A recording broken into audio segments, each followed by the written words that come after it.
Kathrin dreamed of warmth. Not the warmth of blankets or firelight, but something softer, something alive. A memory she couldn't fully place, a feeling she hadn't felt since she was a child. She floated in it, wrapped in the scent of pine needles and something faintly floral, like crushed petals under snow. Then the warmth shifted. It shaped itself into an arm around her shoulders, a touch brushing her hair back, a voice she knew instantly, bone deep, even though she hadn't heard it in years. "Kathrin, sweetheart." Her mother. Kathrin's breath caught, but in the dream she felt no fear, just a quiet longing that filled her chest like rising water. She turned, and there her mother sat beside her on a wooden bench under tall winter trees. She looked exactly as Kathrin remembered her. Soft eyes, gentle smile, hair swept back by a cold breeze that didn't touch her. Snow fell behind her, but not on her, as if the world didn't dare land on her skin. Kathrin reached out with trembling fingers. "I've missed you," she whispered. Her mother cupped Kathrin's cheek, her thumb warm and real. "I know," she said softly. "I've missed you too." Kathrin leaned into the touch, her throat tightening. The moment felt so real she could have sworn she smelled her mother's perfume, A.D. Dark, faint note of jasmine that always clung to her sweaters. "Why did you leave?" Kathrin asked, voice cracking. "Why didn't you ever come back?" Her mother didn't answer, not at first. Her smile trembled. Snowflakes drifted between them, slow as falling thoughts. "You're back where you need to be," she said finally. "But you must be careful now." Kathrin's breath trembled. Careful of what? Her mother's eyes darkened, not with malice, but with sorrow. Deep, ancient sorrow. "The mountain remembers everything," she whispered. "And the house remembers more." Kathrin swallowed. "What does that mean?" Her mother looked toward the mountain rising behind them, its peak shrouded in swirling mist. "You'll hear voices," she said gently. "You already have." Kathrin's stomach clenched. Her mother turned back to her. "Promise me something, sweetheart." Kathrin nodded. "Anything." "When you hear a voice that sounds like someone you love." Her mother's voice broke. "Don't follow it." Kathrin's eyes stung. "It sounded like you." "I know," her mother whispered. "That's why it's dangerous." A gust of wind swept between them, stirring Kathrin's hair. Her mother looked suddenly lighter, almost transparent around the edges, as if the wind might take her with it. "You have to listen to the house," she said. "It's trying to keep you safe." "But the house is alive," Kathrin whispered. Her mother smiled sadly. "Everything on this mountain is." Snow began falling faster. The trees behind them blurred. The ground shifted beneath Kathrin's feet. "Mom, don't go. You'll see me again," her mother said softly. "But not like this." Kathrin reached for her, and her mother leaned in, pressing her forehead, gently to Kathrin's in a gesture she hadn't felt since childhood. "Wake up, my love." Kathrin gasped, and the dream shattered. Awakening. She sat upright in her bed, chest rising and falling in quick, uneven breaths. Her room was dark except for the faint glow of early morning, peeking through the curtains. Snow still fell outside, silent and relentless. Kathrin pressed a hand to her heart. Her mother's warmth still lingered on her skin. Her voice still echoed in her ears. "Don't follow it." Kathrin swallowed hard. Her throat felt tight. Her eyes burned.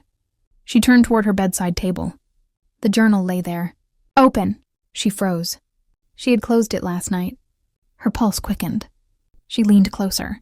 A different page was open now, one she hadn't read before. Ink stretched across the page in hurried strokes, as though her mother had written it quickly, urgently. "It will use my voice first, then others, then the one she trusts most."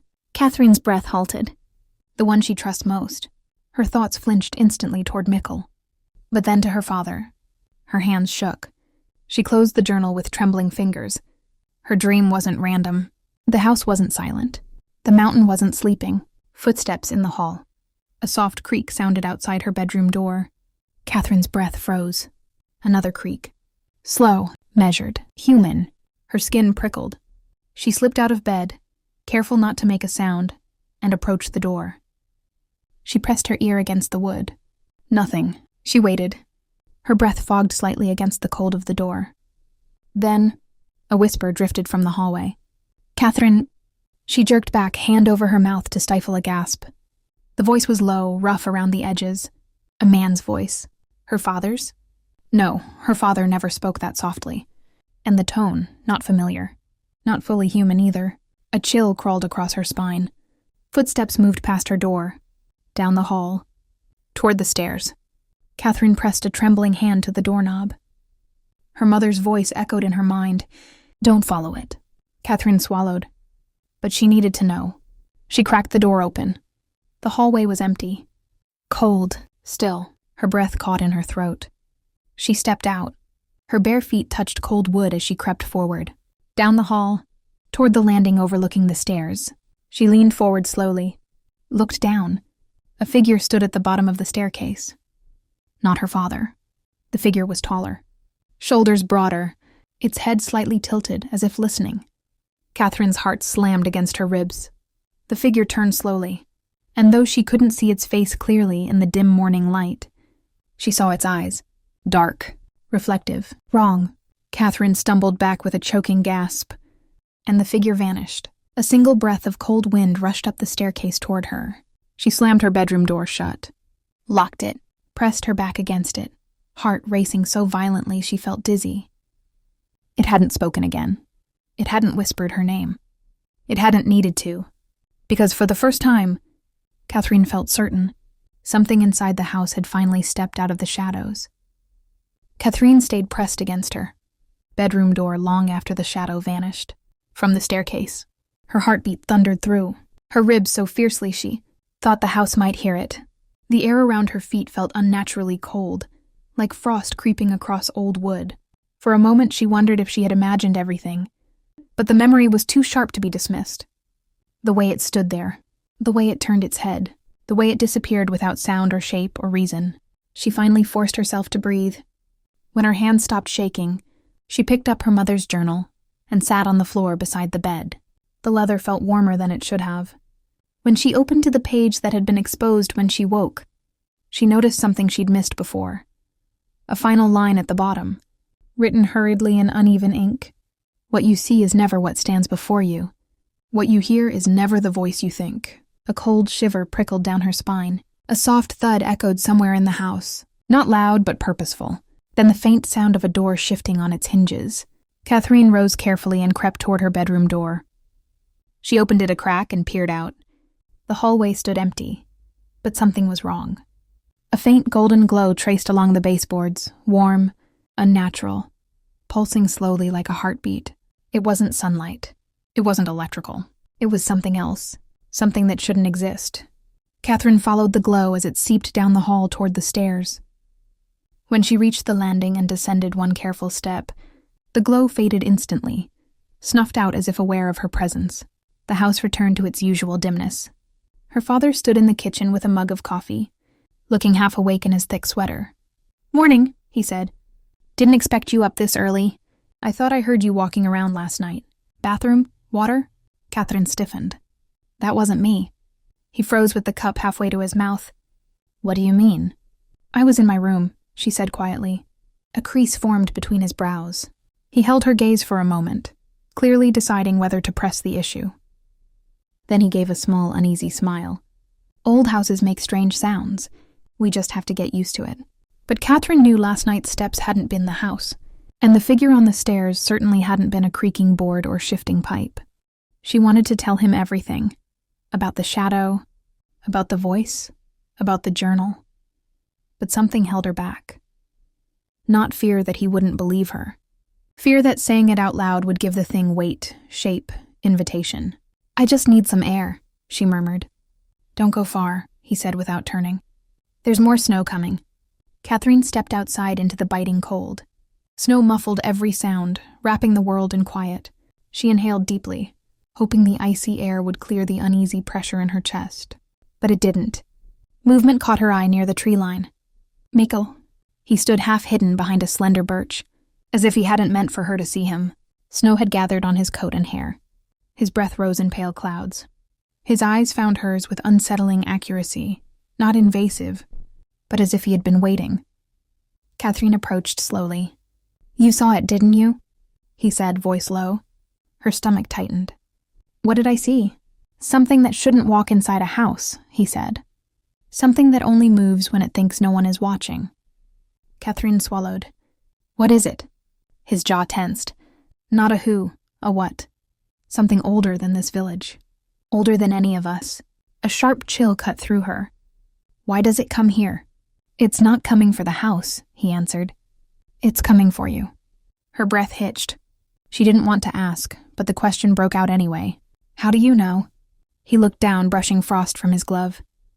Because I've heard the voice too. A snapping sound shattered the stillness. Both of them spun toward the house. A second-story window had flung itself open as if struck from the inside. Snow blasted into the room. Curtains whipped wildly in the wind, but the storm hadn't been strong enough to open the latch. Kathrin knew instantly this wasn't weather. You need to go inside, Mikkel said sharply. Now. But now, Kathrin. She ran, snow crunching under her boots. The moment her hand touched the doorknob, it pulsed warm, like the attic key had, like the journal had, as though the house recognized her, as though it had been waiting. She burst inside and raced upstairs. The hallway felt colder now, breath-catching cold. When she reached her room, the window yawned open, the white landscape outside pushing in like a living thing. Snow piled on the floor, but the window wasn't the most alarming part. The journal lay open on her bed, not closed as she'd left it, not on the warning page she'd read earlier. On a page she had never seen. Her mother's handwriting was frantic, the ink blotted, the strokes uneven. When the window opens on its own, it is not the wind that wants to enter. It is something else, and it waits until she is alone. Kathrin's skin went cold enough to sting. She turned slowly toward the window, just in time to see a shape glide past the glass. Not a person, not a shadow, something between. Silent. Wrong. Watching. She stumbled backward, gripping the journal so tightly the leather creaked. The house groaned, a deep old sound like shifting bones. Wind lashed through the open window, but the wind didn't have eyes. The thing passed by again, closer this time. Kathrin slammed the window shut and locked it with trembling hands. Her breath fogged the glass. Outside, the branches didn't move. The snow didn't stir. The world didn't breathe. But something at the edge of the forest did. A dark shape lingered near the trees.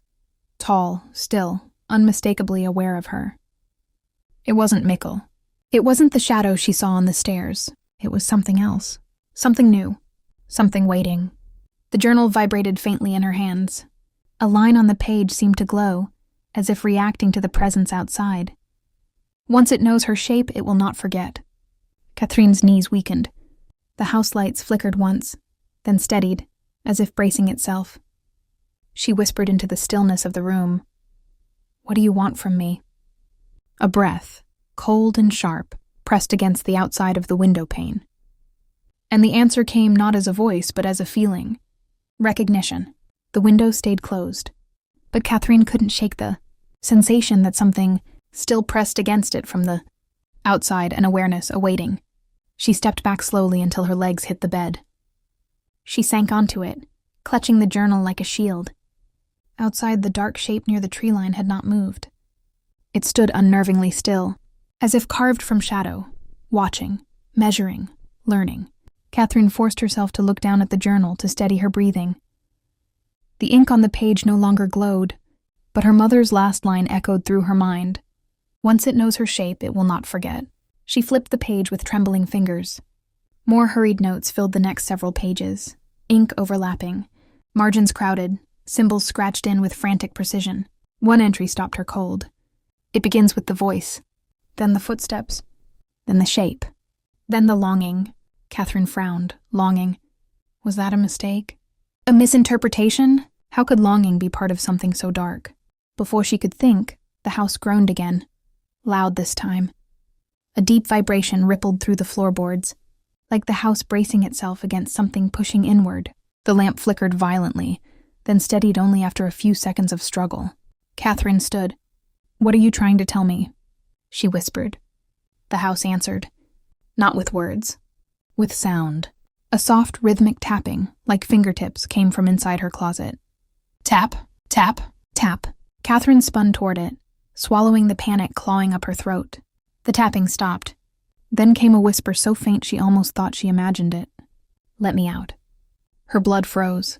It wasn't the voice from before. This voice sounded small. Younger? Scared. Please, it whispered. It's dark in here. Kathrin's hand hovered above the closet handle. Every instinct screamed not to touch it. Her mother's warnings pounded in her skull. What you hear is never the voice you think. The voice whimpered. Kathrin, please. Her heart lurched. It sounded like a child now. Fragile, trembling. No, she whispered. You're not real. The house seemed to exhale in agreement. The closet went silent. Then, fast as a blade, a deep guttural growl scraped from inside the closet, rattling the door on its hinges.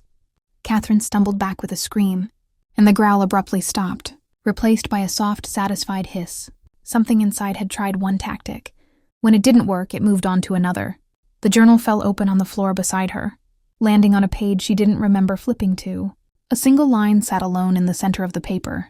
Do not answer until you know who is asking. Kathrin grabbed the journal with shaking fingers.